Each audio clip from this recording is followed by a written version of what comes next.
Hola y bienvenidos a un nuevo episodio de Brotes de Ciencia. La naturaleza puede llegar a ser a veces sorprendente y prueba de ello es la fijación biológica de nitrógeno de los microorganismos en asociación simbiótica con plantas, que es el tema del episodio de hoy. Con el término diazótrofo aludimos a procariotas capaces de fijar el nitrógeno atmosférico en una forma más accesible. Este proceso es de gran importancia para el ciclo biogeoquímico del nitrógeno, ya que ese dinitrógeno atmosférico, que por cierto es el gas más abundante de nuestra atmósfera, es prácticamente inerte y no aprovechable por la mayoría de los seres vivos a causa de ese triple enlace que une ambos átomos de nitrógeno, que presenta una gran estabilidad. La excepción a esta regla son precisamente estos microorganismos, los diazótrofos, dentro de los cuales podemos distinguir especies de vida libre, como por ejemplo las bacterias del género Azotobacter, o en otros casos este proceso químico tiene lugar en asociación con otros organismos en simbiosis. Y en esta categoría podemos encontrar las bacterias del género Franquia, ciertas cianobacterias simbióticas como Anabaena zolae, que se asocia con helechos de agua, o los rizobios, que incluyen a distintos géneros dentro de las alfa y las beta proteobacterias. Precisamente en el episodio de hoy vamos a hablar sobre estas últimas.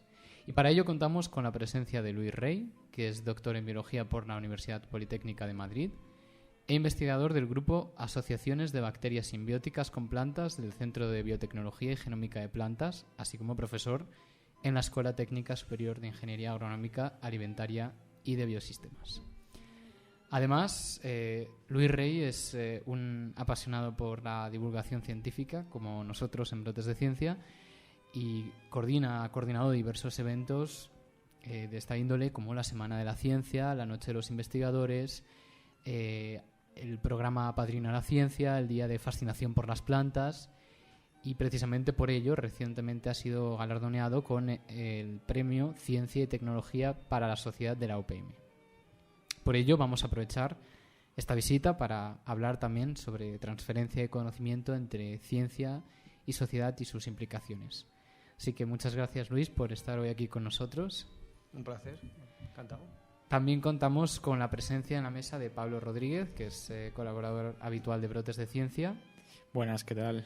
Y por supuesto tampoco se me olvida Diego Sánchez desde la mesa de grabación para que este episodio pueda llegar a ser escuchado sin problemas. Ahora mismo les habla Eric Torres, que me voy a encargar de moderar la conversación de hoy. Bueno, pues hecha ya esta introducción, podemos comenzar con la entrevista.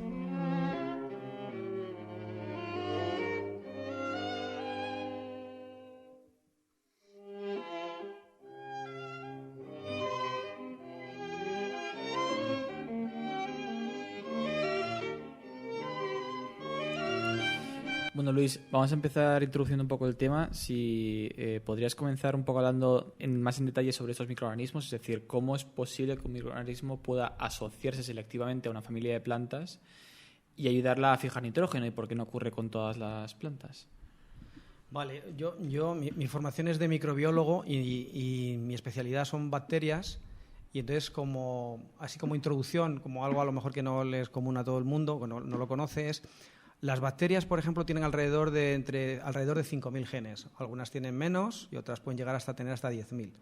Entonces, con eso, una bacteria pues, puede adaptarse a vivir en un entorno pues, y buscarse los nutrientes, adaptarse a cambios de temperatura, interaccionar con otras bacterias. Entonces, uno de los retos más importantes que tiene cualquier organismo vivo es conseguir alimento. Entonces, como se ha comentado en la presentación, el nitrógeno es uno de los componentes de todos los seres vivos que es más escaso. Y resulta que hay un montón en el aire.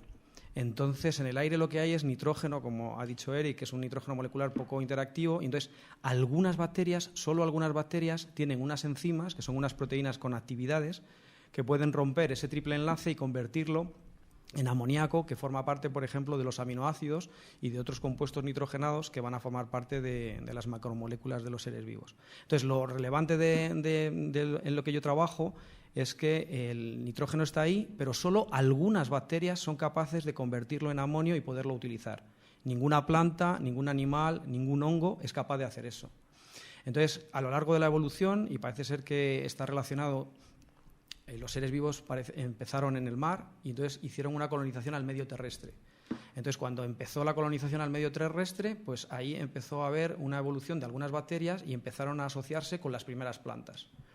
Y entonces, con el tiempo, pues unas bacterias que se llaman rizobios son capaces de, interaccionando con las leguminosas, aportarles ese nitrógeno que les hace falta. Y esto me lleva, vosotros me podéis interrumpir cuando queráis, me lleva a recordar algo que quizá es muy conocido por todo el mundo, y es que ya desde el tiempo de los romanos se hablaba de que en los cultivos era muy conveniente utilizar un año cereal, al año siguiente poner leguminosas y luego dejar un año de barbecho. Y entonces, ¿por qué eran conscientes los agricultores de que era interesante poner leguminosas? Pues porque enriquecían el suelo. Si un agricultor sembraba muchos años trigo, el suelo se empobrecía y no conseguía unos cultivos con alto rendimiento. Sin embargo, si alternaba leguminosas con cereales, conseguía que el suelo siguiera produciendo y tenía unos niveles elevados. Entonces, con el tiempo, se ha llegado a finales del siglo XIX, fue cuando se descubrió que las leguminosas lo que tienen de particular es unas estructuras en la raíz, que son como una especie de bolitas pequeñas de pocos milímetros, unas esferas, donde están llenas de bacterias, y las bacterias lo que están haciendo es pasarle el nitrógeno de la atmósfera reducido a amonio, y la planta le da los azúcares que es capaz de fotosintetizar. Entonces, esta es una de las simbiosis más efectivas. De hecho, era una de las preguntas que queríamos hacer más adelante, porque lo que has comentado de esa rotación en los cultivos, imagino que es lo que hoy en día se conoce como el abono verde. El abono verde también tiene... la idea es, cuando tú cultivas de una forma intensiva, pues claro, si llega el momento de la cosecha, te llevas toda la parte aérea de la planta, entonces todos los nutrientes, nitrógeno, metales y demás, te los llevas. Entonces tienes que poner nuevos. Entonces el abono verde consiste muchas veces en que tú puedes tener un cultivo y luego lo entierras. Y entonces ese cultivo que entierras, las plantas que ahí estaban, que no son las que te interesa, pero son las que en un momento determinado del ciclo pueden cultivarse bien, crecen, y entonces todos los nutrientes que tienen ahí, cuando las entierras, se descomponen y pueden ser aprovechados por el cultivo siguiente. Entonces, abono verde también se conoce como utilizar un cultivo de plantas que luego puede utilizar un cultivo subsiguiente, ¿no? Y al hilo de lo que estamos hablando, el cultivar las leguminosas sí que lo que haría es enriquecer los suelos. Entonces, las leguminosas tienen mucho interés tanto agronómico como ecológico, porque son capaces de colonizar suelos muy pobres. Claro. La pregunta que a priori puede surgir es ¿cómo es que estas bacterias se asocian únicamente con las leguminosas? Es decir, ¿qué tienen estas plantas que las hacen especiales para ser reconocidas? Pues la verdad es que has dado una pregunta, digamos, de mucho interés científico. Yo llevo trabajando con rizobios aproximadamente 30 años y hemos visto cómo se han ido avanzando en algunos aspectos, y la pregunta sigue en el aire. Entonces, los datos que a mí me parecen relevantes de los avances son: podemos pensar que las leguminosas tienen algunos genes o algunas características que no tienen, por ejemplo, los cereales, que no son capaces de fijar nitrógeno. Entonces, se han hecho algunos ensayos. Hoy día conocemos los genes de muchísimas plantas. Entonces, por ejemplo, hay unos ensayos muy interesantes donde se sabe que los genes que necesita una leguminosa para fijar nitrógeno, para producir los nódulos donde se fija el nitrógeno, también los tienen los cereales. Se pueden intercambiar a veces genes de arroz con genes de una leguminosa y ver que son intercambiables. Luego, no parece que sea tanto que las leguminosas tengan unos genes que no tienen las otras plantas. Y donde está ahora un poco centrado la atención es un poco en el reconocimiento, ¿no? ¿Por qué la leguminosa es capaz de reconocer al rizobio y, por ejemplo, un cereal no? Entonces, desde el punto de vista evolutivo es interesante porque un simbionte puede ser un patógeno bueno, y uno de los retos importantes que tienen las plantas es distinguir a qué bacteria van a dejar que infecte. Entonces, las leguminosas han establecido una evolución de forma que tienen unos receptores específicos que detectan señales de los rizobios, y eso les permite que los rizobios hagan la infección y puedan fijar nitrógeno. Entonces, parece ser que a ese nivel sí que hay diferencias entre los receptores que tienen en estos momentos los cereales, que son diferentes de los que tienen las leguminosas. Y de hecho, unas líneas de investigación va encaminada un poco a ver qué podríamos modificar en un cereal para que se dejara infectar por rizobios. Entonces, esa línea no está siendo muy fructífera de momento, pero se están haciendo ensayos un poco intentando que los cereales tengan receptores de moléculas que producen los rizobios para que puedan infectar, ¿no? Y algunos progresos se han conseguido, pero todavía no hay una prueba clara de que hay que cambiar en un cereal para que produzca nódulos y fije nitrógeno. Claro. La verdad es que ese tema es siempre sorprendente, porque yo una de las primeras preguntas que me hacía cuando entré en la carrera era cuando hablábamos de estos temas de asociaciones simbióticas o interacción planta-microorganismo, es cómo puede ser que microorganismos que pueden ser muy parecidos y que sin embargo en una interacción tienen efectos muy diversos, unos pueden ser mutualistas y otros pueden ser patógenos, cómo puede ser que la planta sea capaz de filtrar lo bueno de lo malo. Y bueno, también me recuerda un poco esto en el caso, por ejemplo, de los hongos endófitos, que tiene mucho interés, por ejemplo, en brasicáceas, porque las brasicáceas no pueden formar hongos micorrízicos como otras familias. Pero bueno, eso ya es salirse de otro tema y además de otro episodio que ya tenemos grabado. Pero sí, la verdad es que me parece muy interesante. Bueno, y vamos, que demuestra que no solamente está a nivel solamente de los genes que uno tenga, sino que la cosa puede ir más allá. Y hay una evolución en paralelo, es decir, la planta va haciendo unas cosas y la bacteria va haciendo otras.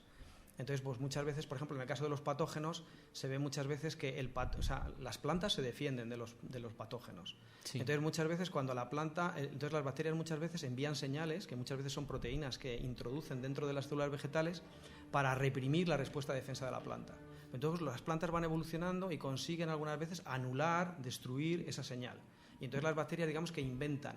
Y tú dices, ¿qué quiere decir que inventan? Hombre, no quiere decir que las inventen a propósito, sino que en el caso de los microorganismos, para mí es muy llamativo y muy sorprendente la cantidad de microorganismos que puede aparecer por ejemplo, yo siempre me gusta contar que si miráramos en un gramo de suelo puede haber 100 millones de microorganismos. Entonces los microorganismos a veces, si las condiciones les son favorables, casi se pueden dividir en 20 minutos. Entonces, si uno hace algunas cuentas, lo que ocurre es que la diversidad microbiana está continuamente multiplicándose y tiene alteraciones, es decir, se producen mutaciones de forma natural y los hijos no son iguales que los padres. Entonces, esos pequeños cambios, llevado a una escala de miles de millones de microorganismos, pues va haciendo que algunos vayan teniendo pequeñas modificaciones y esas modificaciones a lo mejor consiguen engañar a las plantas. Pero las plantas también, a su vez, la descendencia de esas plantas tiene pequeñas modificaciones. Entonces, se van seleccionando siempre combinaciones de cambios que favorecen un poco un equilibrio, es decir, los patógenos tienen que infectar a las plantas y aprovecharse de ellas, pero algunas plantas deben sobrevivir y ser capaces de reproducirse, ¿no? Entonces se va creando un equilibrio y eso es lo que yo creo que es el motor un poco de la evolución, ¿no? Cambios y seleccionar los que en un momento benefician a unos organismos y a otros. Uh-huh. Me imagino que en esto también estará involucrado algo que espero hablaremos luego, que es un poco a lo que te estás dedicando con respecto al sistema de secreción de tipo 6 y los efectores que de alguna manera consigue ese microorganismo inyectar en la planta. Claro, o sea, yo he entrado en este tema porque una de las cosas que igual también mucha gente se ha dado cuenta y es la metodología para secuenciar, es decir, para conocer los genes de un organismo, se ha abaratado y se ha mejorado en los últimos 15 años de una forma abrumadora. Entonces, nosotros en el laboratorio hemos caracterizado muchas veces, hemos averiguado cuáles eran los genes que tenían determinadas bacterias. Y en un momento determinado teníamos los genomas, es decir, el conjunto de los genes de varios de estos rizobios, y yo quería averiguar algo que no se hubiera estudiado. Entonces, una cosa que me llamó la atención es que en más de un 60% de los rizobios que teníamos, todos tienen un grupo de genes que permiten a las bacterias a formar una especie de nanojeringa, como si fuera un nanotubo, y pinchar a células próximas una proteína para ejercer un efecto sobre ella, ¿no? Entonces me ha llamado mucho la atención porque ya estaba descrito otra nanojeringa, ¿no?, con una estructura un poco distinta, que lo que hacía muchas veces era que al introducir la proteína dentro de la célula vegetal hacía lo que os he comentado antes de atenuar la respuesta de defensa de la planta y favorecer la simbiosis, ¿no?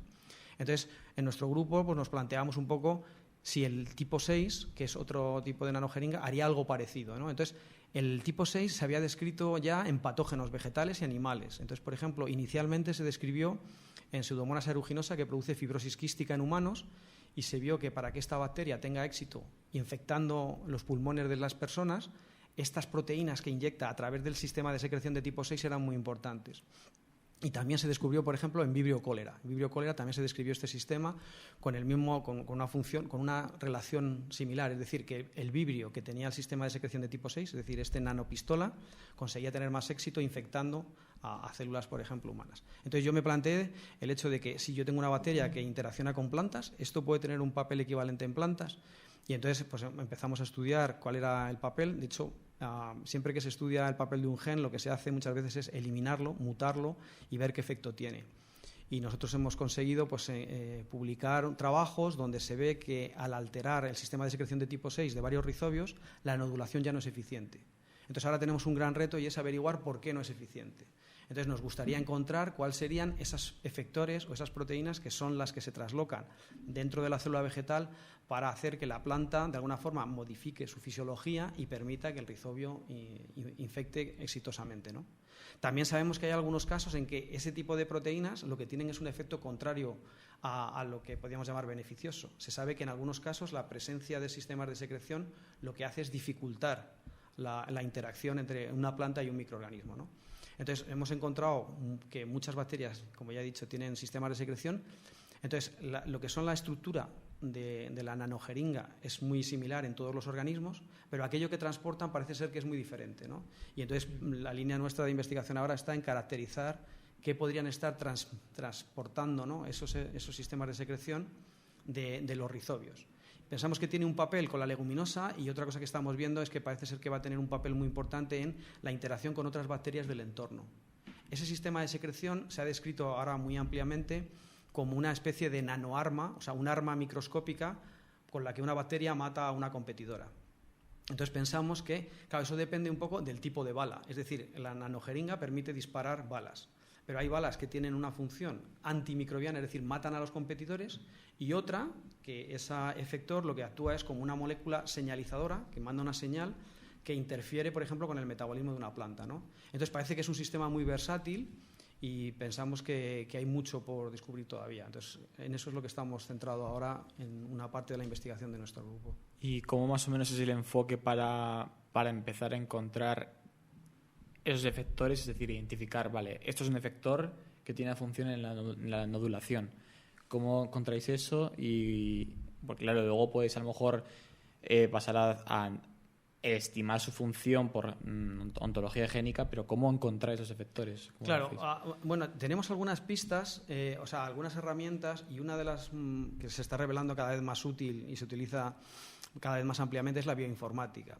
Entonces, normalmente los genes que tienen que ver con la síntesis de una nanojeringa están todos juntos. Entonces, por poner un ejemplo, imaginemos que yo encuentro los genes que forman las distintas partes de la pistola y entre medias de esos genes hay otros genes de función desconocida. Entonces, lo que va aportando la literatura de personas que trabajan en estas líneas es que los efectores son los genes que están entre los genes que codifican para las partes estructurales y que no son estructurales. Entonces, esos son nuestros candidatos. Entonces, nosotros somos capaces de identificar fácilmente cuáles son los genes para la estructura y, buscando en la organización de genes adyacentes o próximos, intentamos caracterizarlos. Y entonces, a la pregunta que hace Pablo, ¿cómo los caracterizaríamos? Pues si alguno de ellos sospechamos que tiene una función antimicrobiana, muchas veces lo que se hacen es expresarlos de una forma heteróloga en Escherichia coli, que es una bacteria, un modelo que se utiliza mucho, y ver si tiene un efecto tóxico. Entonces, esto lo cuento porque así se ha demostrado que muchos de estos efectores son antimicrobianos, expresándolos en coli y viendo que dificultan el crecimiento de esta bacteria.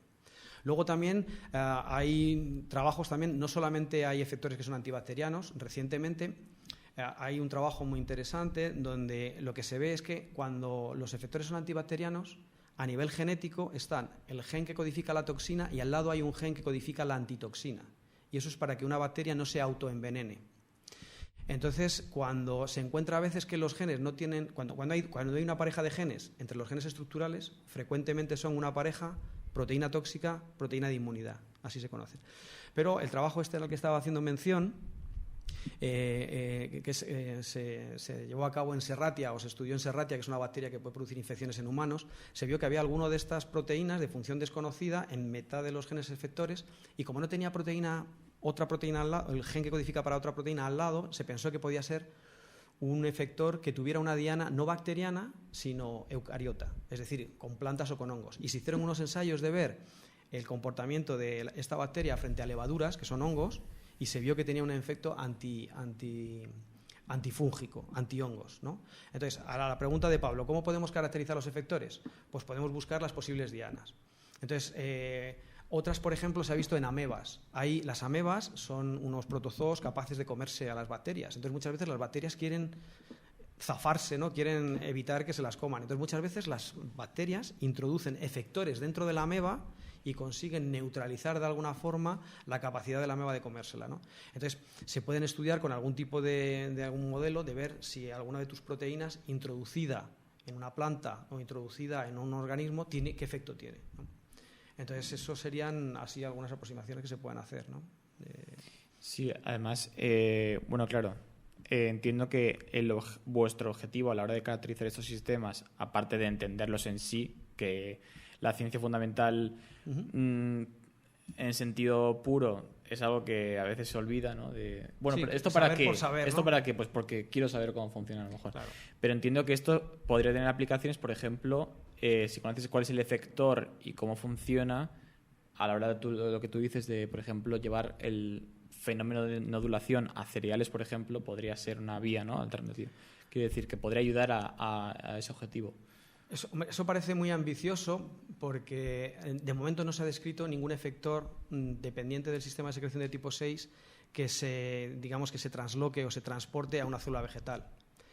Pero hay otro sistema parecido, que es el que mencionaba antes, que es el que se llama sistema de secreción de tipo 3, donde ahí sí se ha visto que al introducir determinados efectores hacen que la planta, en el caso de la leguminosa, sea más favorable a la infección por el rizobio. Entonces, quizás se puede pensar que a lo mejor una parte de los problemas que hay por los que los cereales no se dejan nodular es porque no reconocen a los rizobios y se defienden, ¿no? Un cereal, cuando el rizobio quiere, digamos, infectar, pues no es compatible. Entonces, podría ocurrir que alguna proteína translocada por una bacteria favoreciera la infección en este caso, de rizobios. Entonces, eso podría ocurrir. Y una pregunta. A pesar de que la planta, digamos, se deja ser colonizada por la bacteria, ¿existe, aunque sea una respuesta inmunitaria, aunque sea de bajo nivel, para evitar que esa bacteria se reproduzca más de la cuenta, teniendo en cuenta de que la planta ya le está dando nutrientes, está como en un entorno óptimo? Sí, o sea, hay dos elementos que están relacionados con tu pregunta. Una, cuando un rizobio pones un rizobio delante de una leguminosa y tú miras un poco cómo responde, en las primeras horas se ve que la planta responde. La planta empieza a defenderse del rizobio. Hace productos que se llaman compuestos reactivos de oxígeno, produce péptidos antimicrobianos. Entonces la planta, cuando ve el rizobio, al principio no la reconoce en las primeras horas y se pone a defenderse. Pero parece ser, y está descrito para algunos rizobios, que los rizobios lo que hacen es que le inyectan proteínas a la planta y la planta, digamos, atenúa la respuesta de defensa y entonces tiene éxito la infección. Entonces, por un lado, es importante que los rizobios puedan hacerse reconocer por parte de la planta, y luego otra de las cosas que comentas es cuando un rizobio empieza a infectar la planta, se pone a infectar de una forma masiva, bueno, pues se sabe que está controlado. El número de nódulos que produce una leguminosa no es cualquiera, sino es un número determinado que de alguna forma está optimizado. Es decir, la planta hace un desgaste, o sea, la planta tiene un gasto importante de nutrientes, de energía, de fuentes de energía que pasa a la bacteria, y la bacteria le pasa nitrógeno. Pero un exceso de nitrógeno tampoco sería bueno. Entonces eso está regulado a nivel de la planta. La planta es capaz de controlar el número de nódulos que hay y se sabe que, alterando algunos genes, un exceso de nódulos puede ser perjudicial para la planta, igual que un escaso número de nódulos, ¿no? Entonces eso está regulado, sí, y está controlado. La planta sabe cuántas bacterias le están infectando, y de hecho hay cosas muy interesantes también, porque algunos rizobios que se modifican o algunos rizobios del entorno naturales pueden ser buenos colonizadores, buenos infectores, buenos agentes infectivos, pero luego pueden ser poco eficientes fijando nitrógeno. Entonces se sabe que la planta de alguna forma puede llegar a abortar esos nódulos. O sea, si el rizobio no es eficiente, la planta puede dejar de suministrarle fuente de energía, ¿no? y se pueden morir los nódulos, ¿no? Un poco desahucio, ¿no? Sí. Sería como un desahucio molecular. No, es la ley de la jungla, o sea, que es como si no... Sí, yo había escuchado, de hecho, eso también con algunos otros mutualistas, que la planta puede reconocer si realmente no la está ayudando, le dice, pues ahí te quedas, te dejo de ayudar yo también. Un poco altruista la planta, ¿eh?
Vale, pues hemos hablado muy en detalle del tema de la nodulación, cómo ocurre el proceso de infección, pero luego se establece la reacción simbiótica y la nodulación, pero yo también tenía alguna pregunta sobre la parte más bioquímica de la fijación biológica de nitrógeno.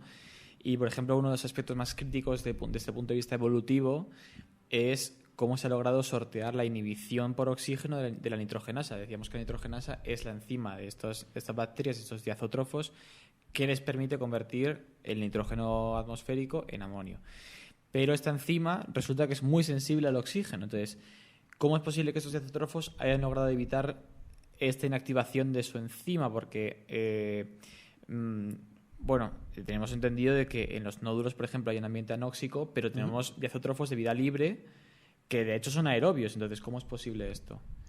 Bueno, de hecho, iba a decir, es una pregunta de examen. Es decir, cuando yo a veces contamos esto en el máster o en algunos grados, en algunas asignaturas del grado, a veces preguntamos por esto. Entonces, cada organismo lo ha sorteado de una manera, ¿no?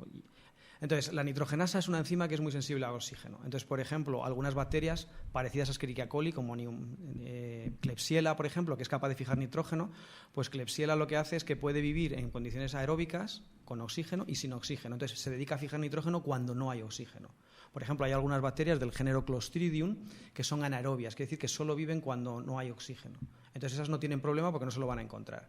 Por ejemplo, las cianobacterias, que las hemos mencionado antes. Las cianobacterias también, muchas de ellas son fijadoras de nitrógeno y además realizan la fotosíntesis que libera oxígeno. ¿Y cómo lo sortean esto? Pues si alguien mira alguna vez, es entretenido mirar un poco de agua donde puedes encontrar cianobacterias. Muchas cianobacterias están agrupadas formando una especie de cuentas de collar y se ve que alguna de las cuentas a veces es un poquito distinta, un poco más gruesa y más grande. Y entonces es lo que se llaman heterocistos y es una célula diferenciada que no hace fotosíntesis y que además tiene la pared engrosada y es la célula que se encarga de fijar nitrógeno y luego le pasa el nitrógeno a las células vecinas. Que por cierto eso no se podría considerar un tejido porque es una sola célula, claro, es una diferenciación, pero claro, las bacterias no forman tejidos, exacto, pero sí que muchas viven en comunidades. De hecho, a mí como microbiólogo algo que me parece muy interesante y que no se pensaba hace unos años era lo sociales que son las bacterias, cómo se comunican entre ellas y cómo se coordinan, ¿no? Entonces este sería un poco el caso de la diferenciación que hay en cianobacterias, ¿no? Como unas células se especializan en una cosa para favorecer a la comunidad. Y luego, el caso de los rizobios, que es en el que yo tengo más experiencia, el del que sé más, digamos, es los nódulos, son unas estructuras, como he dicho antes, que son unas pequeñas bolas, más o menos como bolitas o partículas así más o menos esféricas, y lo que tienen es una pared muy engrosada. Entonces se sabe que en el interior de estos nódulos prácticamente no hay oxígeno. Entonces un poco Pablo comenta, y Pablo sabe, y vosotros sabéis, que los rizobios necesitan oxígeno para sintetizar energía, para obtener ATP. Entonces, ¿cómo solventan esta paradoja? Pues quizá si la gente se fijara en los nodulitos, yo les digo siempre, a veces que hemos tenido actividades de divulgación, que espachurren un nódulo y miren qué aspecto tienen, y frecuentemente la gente me dice, uy, pues tiene el aspecto, parece un poquito de sangre. Y justamente eso es lo que quiero que digan para hacer una asociación de ideas, que es los nódulos tienen un color rojo porque tienen una proteína muy abundante que se llama LEG-hemoglobina, que es la hemoglobina de las leguminosas. Entonces, las leguminosas, mediante esta hemoglobina, le llevan el oxígeno directamente a unas enzimas del rizobium para que obtenga ATP, pero el oxígeno no difunde libremente en la célula y, por tanto, no altera a la nitrogenasa. Entonces se puede producir la fijación de nitrógeno teniendo oxígeno para producir ATP, pero que el oxígeno no llegue a la nitrogenasa. Y aprovecho para decir que la hemoglobina es lo que se le añade a las hamburguesas ahora de origen vegetal para que tengan ese aspecto, para sabor a carne, claro, también. para que recuerden un poco la carne, ¿no? Sí. Y luego también mencionabas un poco bacterias como Azotobacter. Entonces, Azotobacter es una bacteria de vida libre y además necesita oxígeno.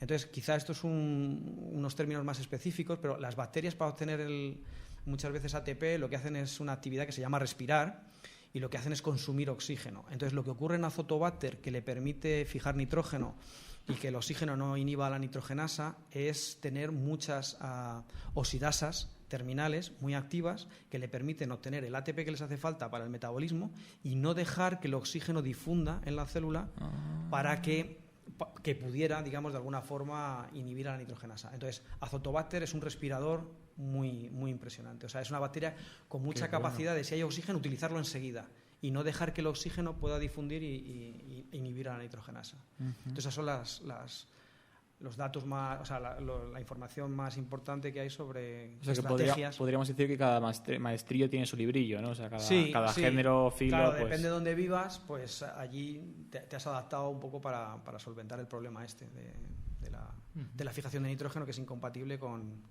La nitrogenasa es incompatible con el oxígeno. Además, en esta reacción química de la fijación biológica de nitrógeno, que ya de por sí es energéticamente muy exigente, se genera hidrógeno. Hidrógeno molecular. Se libera. Se libera hidrógeno molecular como un subproducto. ¿Qué hacen esos microorganismos fijadores de nitrógeno con ese hidrógeno? Pues además es otro tema muy interesante. De hecho, aprovecho para decir que el mentor de nuestro trabajo y de nuestro grupo fue el profesor Tomás Ruiz Argüeso, que fue profesor de esta escuela, y él empezó trabajando con la hidrogenasa de los rizobios.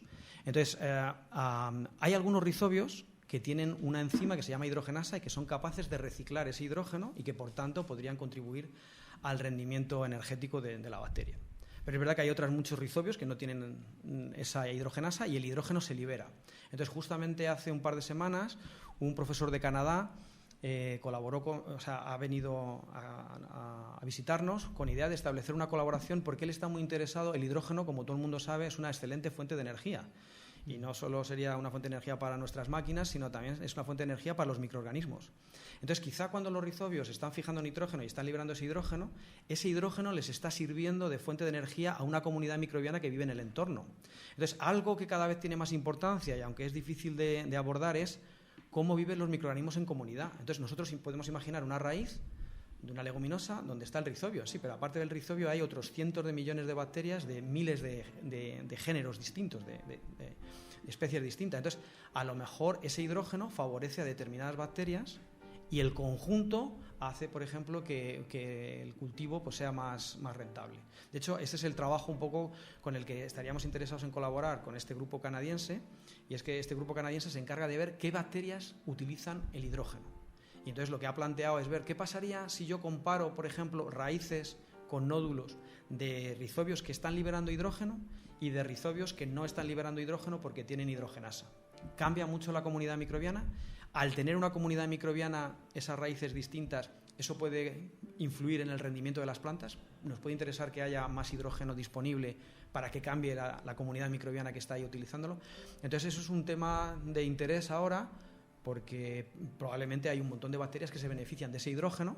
Entonces, podemos plantearlo, decir, pues la bacteria al liberar hidrógeno pierde energía. Bueno, pero a lo mejor si lo aprovechan otras vecinas que producen algún compuesto que beneficia a la comunidad, pues eso puede tener un resultado o un beneficio tangible a la hora de cultivar plantas, de cultivar leguminosas, y teniendo en cuenta que sean hidrogenasa positiva o hidrogenasa negativa. Luego, en la otra cara de la moneda, había otro enfoque que era no para la comunidad microbiana del rizoma, sino más a nivel industrial, obtener hidrógeno industrial. Hay un enfoque que es modificar la nitrogenasa para que, digamos, que en las muchísimas reacciones que ocurren, porque claro, no es una reacción de entra nitrógeno al amonio, sino que hay muchísimas reacciones en sus cofactores metálicos y es muy complejo, pues pararlo justo en el momento para que se produzca solamente hidrógeno. A lo mejor había un enfoque ahí que nos contó, por ejemplo, Manuel González.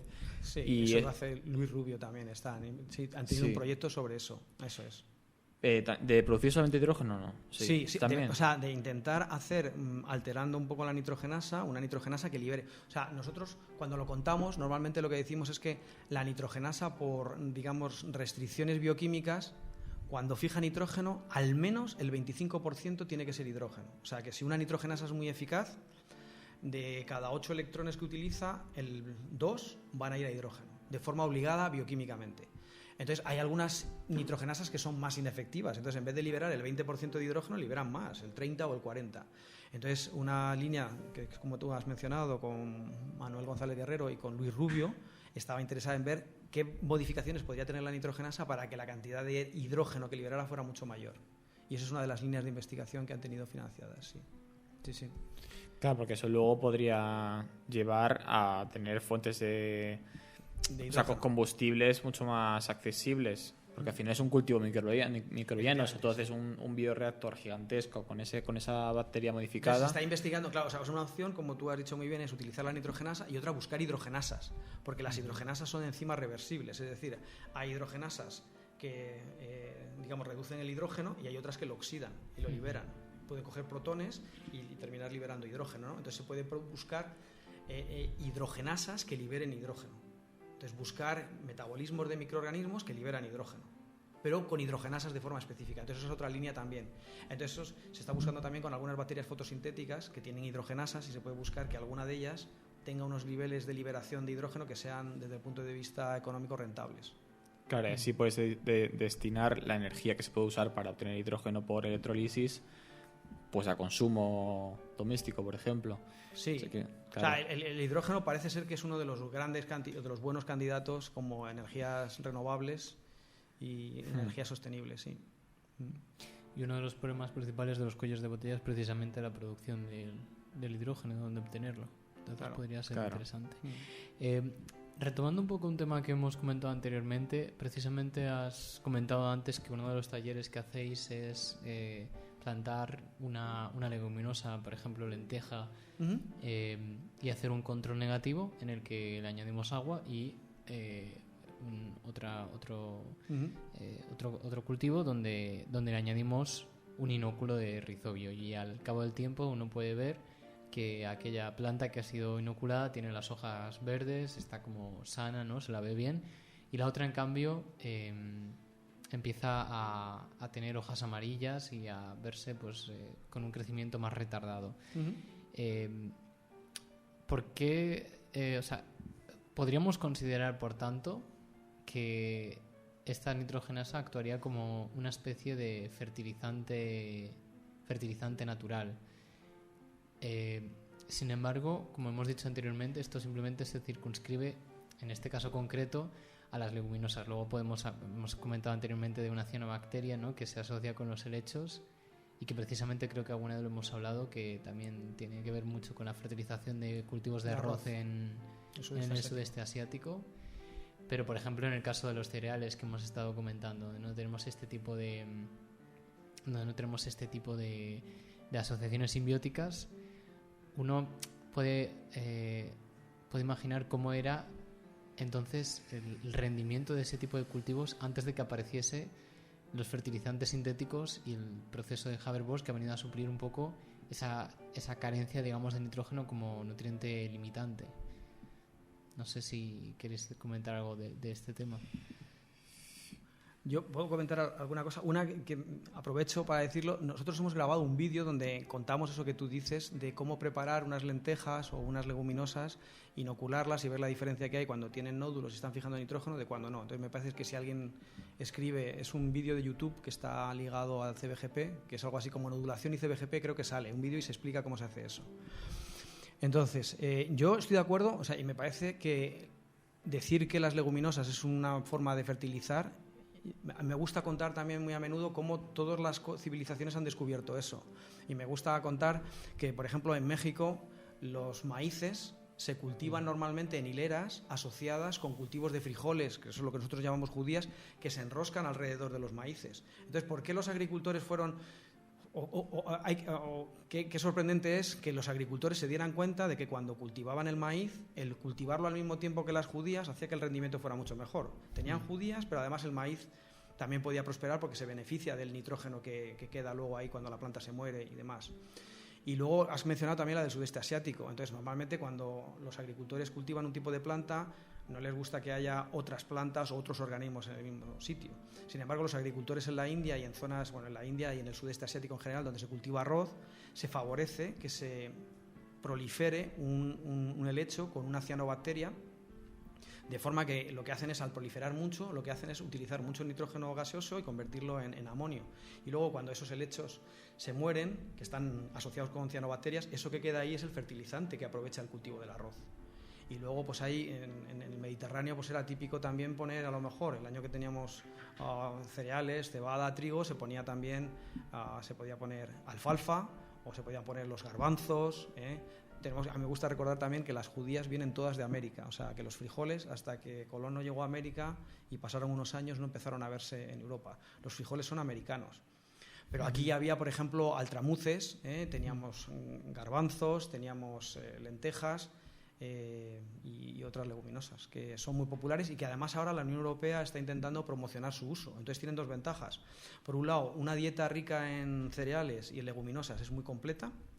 Y por otro lado, desde el punto de vista ambiental, el cultivo de las leguminosas es de los más, digamos, que contribuye de una manera más importante a conservar los suelos porque no necesitan tanto aporte de fertilizantes nitrogenados. Y además aprovecho para decir que un exceso de los fertilizantes nitrogenados hacen falta, pero a veces la planta, por una cuestión práctica, por los agricultores no están todos los días añadiendo un poquito de fertilizante, sino a lo mejor tienen 3 veces al año, 3 veces en el ciclo del cultivo añaden el fertilizante. Entonces, claro, en un momento determinado la planta se encuentra con una gran cantidad de fertilizante que no puede aprovechar, y entonces si hay lluvias y demás, una parte importante que se estima que puede llegar a casi el 40% del fertilizante se va. Y ese fertilizante que se va, pues luego es el que contamina los acuíferos, las aguas, pone nitrato, se produce óxido nítrico, que es un gas de efecto invernadero y tiene unos efectos indeseables. Entonces, si tú cultivas leguminosas, pues por ahí sabes que vas a utilizar menos fertilizantes. Claro, efectivamente. O sea, que al final lo que se busca es la independencia del fertilizante artificial. Porque, por un lado, tienes que se produce por Haber-Bosch, que es extremadamente contaminante. No sé si era como...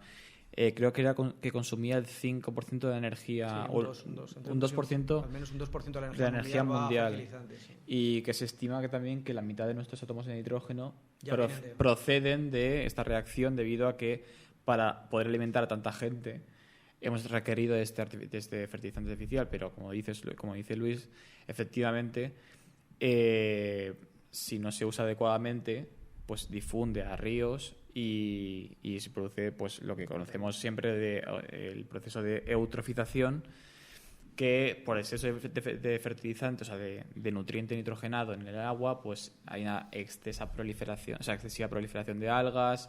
Eso elimina el oxígeno del agua, eso hace que no llegue luz al fondo, la vida del fondo se pudre, y quiere decir que es el típico proceso que nos ha ocurrido precisamente en España recientemente en el Mar Menor, que es una lástima.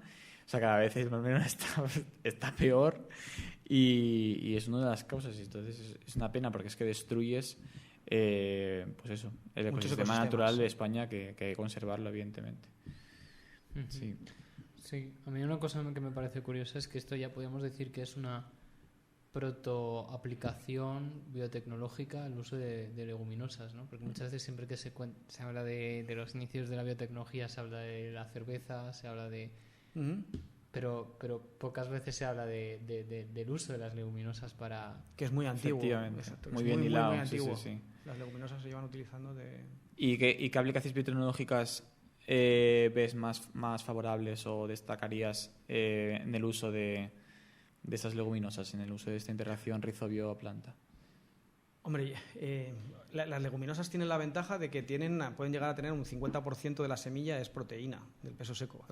Entonces son, desde el punto de vista, además, yo creo que estamos en un momento donde la alimentación, o sea, es un tema de debate, ¿no? Lo de la carne, ¿no? Entonces yo creo que en Europa y los países desarrollados quizá hay un exceso, se come demasiada carne, aunque eso tiene complicaciones. Yo siempre hago publicidad de un programa que ponen los sábados, que es Agrosfera, y me parece muy interesante. Entonces, claro, desde el punto de vista de los ganaderos, pues decir que no se coma mucha carne no es una buena idea. Pero si se modera un poco el consumo de carne, una de las alternativas es la proteína que viene de origen de leguminosas. Entonces las leguminosas aportan un montón de proteína. Y, por ejemplo, la carne artificial, ahora que igual estáis viendo que hay, por ejemplo, hamburguesas vegetales, salchichas, albóndigas vegetales, buena parte de la materia prima viene de leguminosas. Entonces, quizá, aunque no tienen un rendimiento tan alto en kilos por hectárea como pueden tener los cereales, quizás sí que es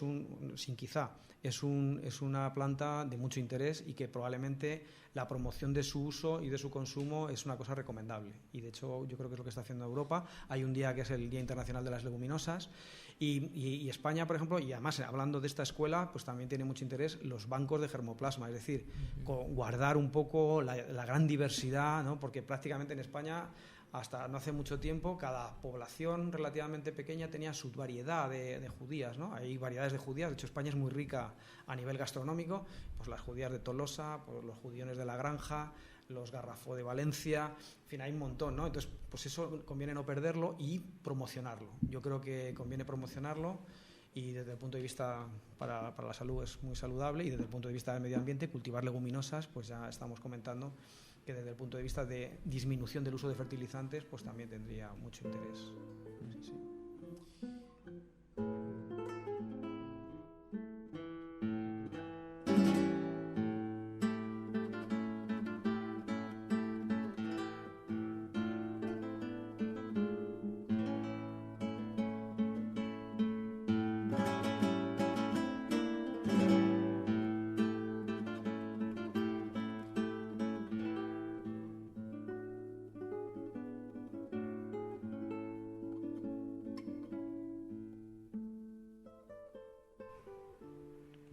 Bueno, pues ya estamos llegando a la parte final del episodio y queríamos hacer una pregunta a Luis que va a lo mejor un poco más allá de lo que hemos estado hablando sobre esa interacción simbiótica entre planta y microorganismo.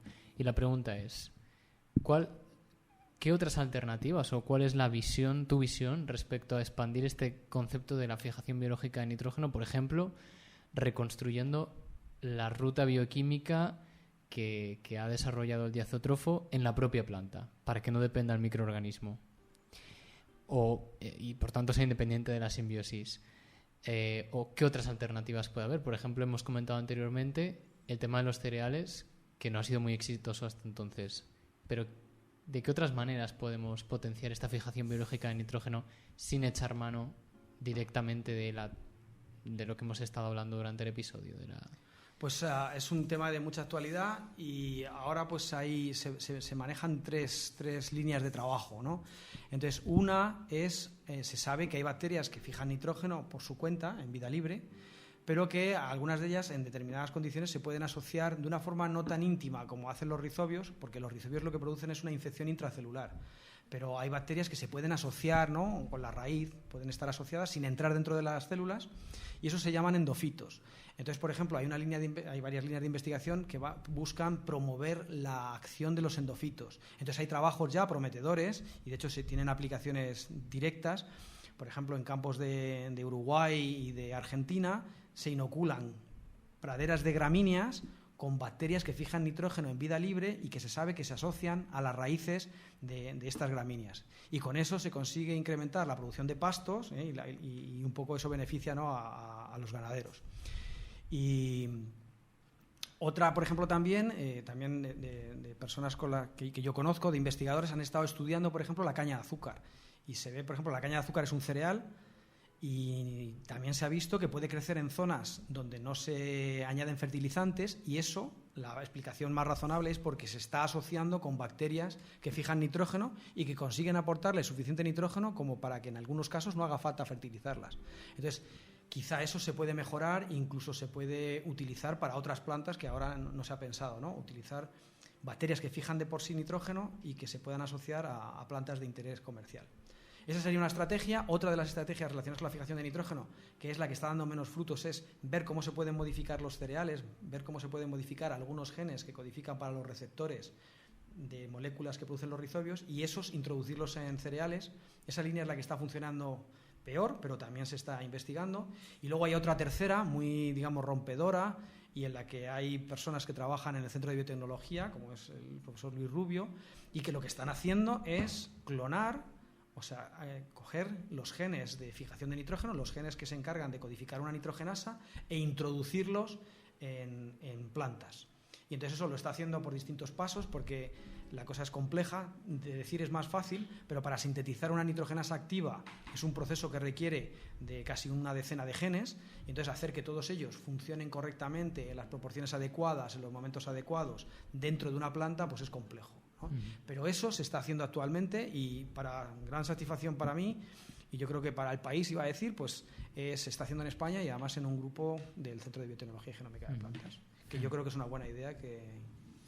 Sí, la verdad es que contactarais con Luis. nos haría ilusión, vamos, veremos si podemos hacerlo pronto, que llevamos mucho tiempo queriendo traer a Luis Rubio al podcast porque es un proyecto del que nosotros como estudiantes realmente nos sentimos bastante, o sea, nos sorprende muchísimo y es casi un orgullo realmente. Sí, sí, es como una aplicación de algo que se cuenta, digamos, a un nivel más o menos teórico durante el grado, y podéis ver una aplicación biotecnológica, pues eso, paradigmática, y yo diría como muy rompedora. De hecho, podrían darle un premio Nobel. Sí, sí, candidato a Nobel, que se nos lo dicen los propios miembros del grupo de investigación. Y bueno, es un tema que a mí de hecho, fíjate, cuando la gente me pregunta qué es la biotecnología, es el ejemplo que les pongo siempre, el de hacer esto, porque es como algo que no tienes ni idea, ahora sabes que podría solucionar el hambre en muchísimas zonas del planeta realmente, porque independiza al cultivo del fertilizante artificial, que puede llegar a ser muy caro.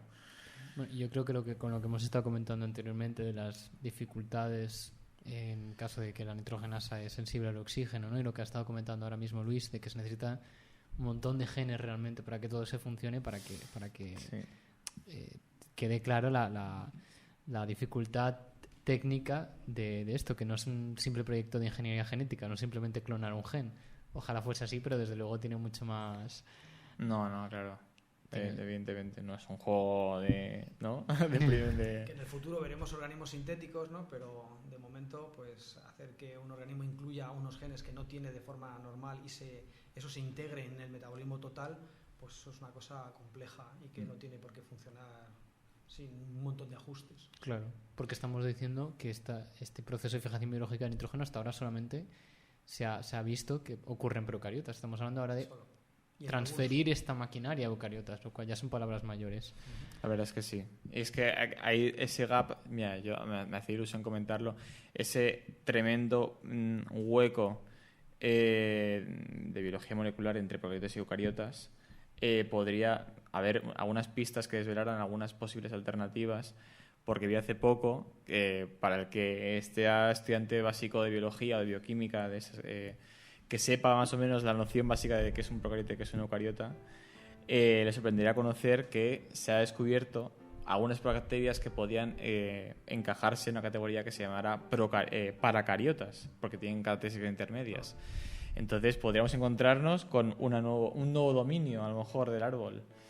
Pero bueno, que al final, quiero decir, el reto de pasar toda la maquinaria bioquímica procariota a la eucariota, pues llevan 10 años de investigación y estiman que podrían tardar bastantes más.